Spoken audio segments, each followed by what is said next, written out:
อีกุยอีเป้าเปียกว่าสันซะสรรหาคำเบ้าใส่คนนี่เนาะป้าก็ศูนย์แบบความคิดศูนย์นี่มันต่ำที่สุดเลย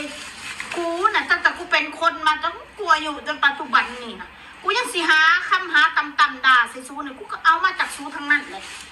ติงนี้ติงแตกนะมาจากซูทั้งนั้นเกิดมากูไม่เคยได้ยินคำนี้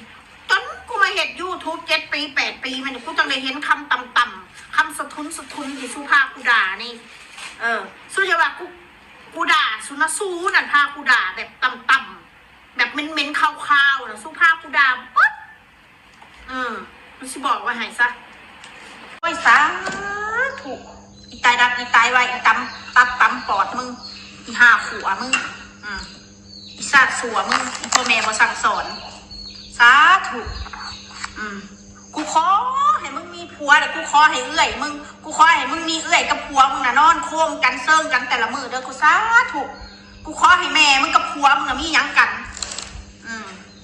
นะบอกแล้วนะมึงจะมากระเตื้องมึงกูอีปากมาอีปากสมาแจ๊ะ